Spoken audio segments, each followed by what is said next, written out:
everybody, Josie here again. Today we're going to make some no yeast breadsticks. I'm really hoping that you've all managed to get some flour.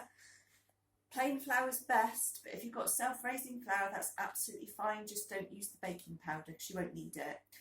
Okay, before you do anything else, make sure you've washed your hands and you've got your hair tied back. And here we go. So, in my saucepan, I have got 40 grams of butter. I'm going to put that on the stove on a very low heat, just to melt it. I'll try not to forget it there. So I'm just going to leave that on there. Okay. Come back to my bowl. So in my bowl, I have 140 grams of plain flour, 2 teaspoons of baking powder, and a teaspoon of salt. It does sound like it's a lot of salt, but actually when it's in here, it does make them taste really yummy. I'm just going to give it a mix with my hands.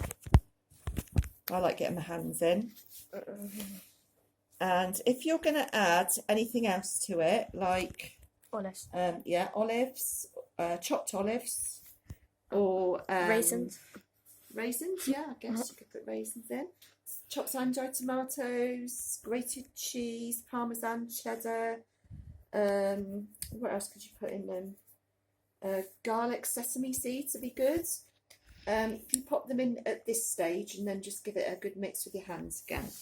Okay, very slowly I'm going to add in my milk. There's 110 millilitres of milk here. Might not need it all, so I'm just going to do it gradually. You see I'm just stirring it in with one hand, so I'm keeping my other hand dry while it's holding the jug. I'm going to keep adding it until we bring it into a nice ball, into a ball of dough. So it look a little bit like a pizza base at this stage. I need a little bit more milk. There we go. Okay. And a little bit more milk again. Okay, we're nearly there.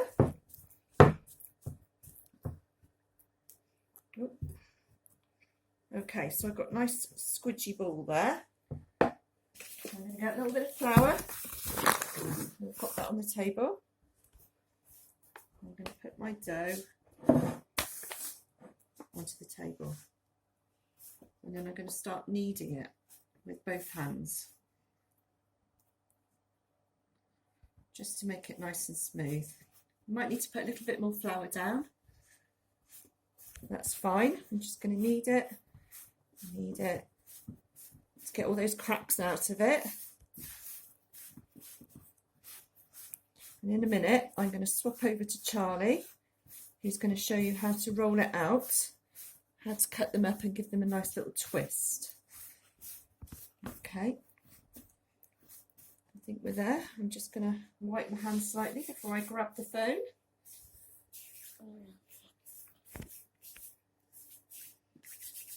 Okay. Look at that perfection. Okay. Right. Okay, I'm just going to hand over to Charlie. Where is he? There he is. Not got his chef's hat on today. He didn't really want to wear that. That's fine. Okay, Charlie's going to roll it out until it's about 10-inch square-ish. Let's see how we go. You might need a little bit more flour on the rolling pin, Charlie. You can always get a little bit more out of the bag if you need it. That's it.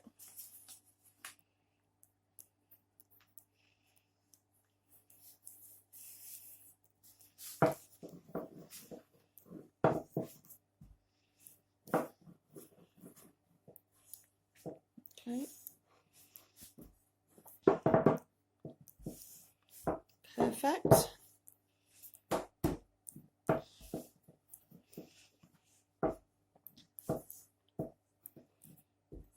That's it.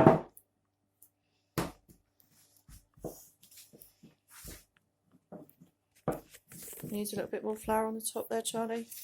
Tiny bit. Yeah. There you go.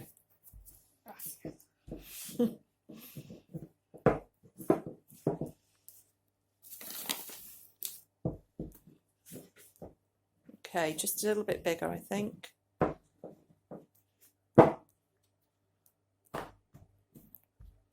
So we're making them plain today because Charlie wants them plain, basically.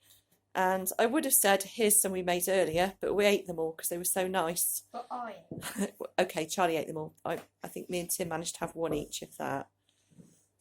Okay, I think we're nearly there then, Charlie Bear. One more roll.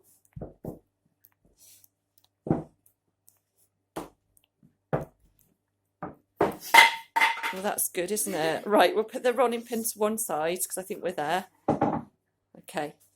Do you want to get your knife then, Charlie? It is a big knife, so please be careful and don't chop your fingers off. Charlie's going to cut them into strips. And you should get about 8 out of this.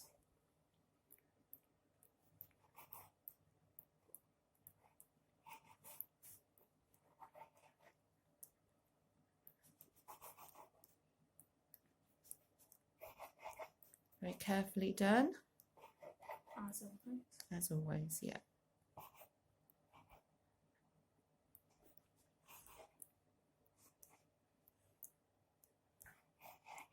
Okay, while Charlie's just doing that, I'm just going to go and check my butter over here. That's all melted, so I'm just going to turn that off for a minute. Back to Charlie. Fine.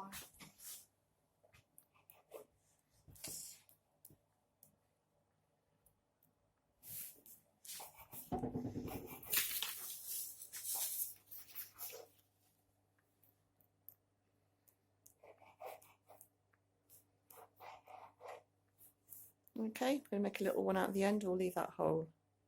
Make a little one. Okay. That's it. Right, so Charlie's going to show you how to give them a little bit of a twist in the middle before he puts them on the baking tray. So go for it, Charlie. It's just going to turn it over and over again. See, he has been practicing, but he might have forgotten. That's it, keep twisting. That's it. By the time you get to the 8th one, you'll remember, won't you?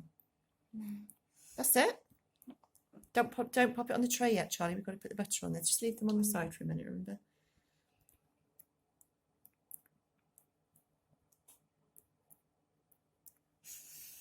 Okay, so while Charlie's doing that, I'm just going to show you what to do with the butter. Okay, so I'm going to take it off the heat.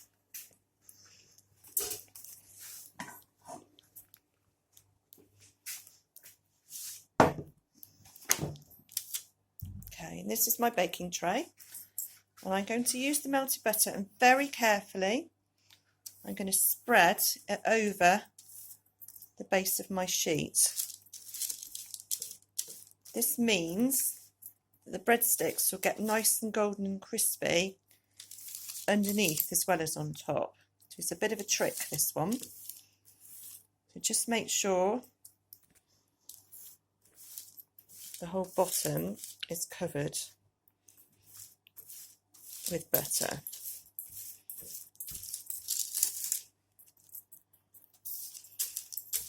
Okay, right, so Charlie, when you've done your breadsticks, you can pop them on the tray.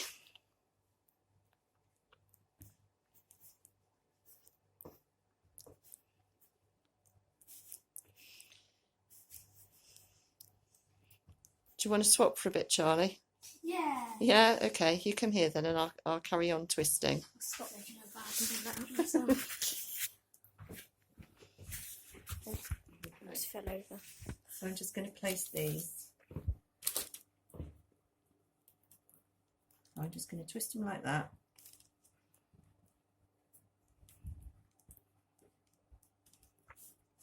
Place them on the tray. I should be able to squeeze all of these on.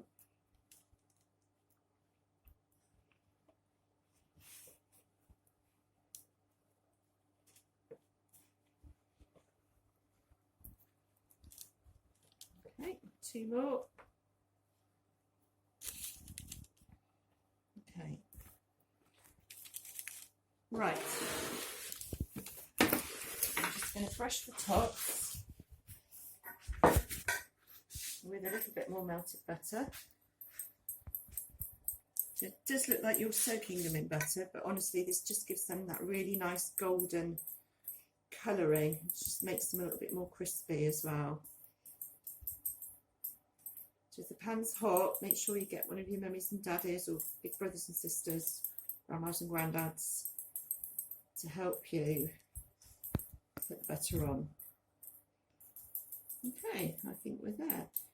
So we're going to pop these in the oven for about 15 minutes on gas mark 7, which is about 180 degrees fan and 200 degrees centigrade. So I'm just going to pop these in now. Okay, and they'll go in for, like I said, about 15 minutes. And that's it, it's really simple. So they will puff up, they go nice and golden. They're delicious warm, as Charlie can tell you, because he'd seen sweet them straight out of the oven. Yeah.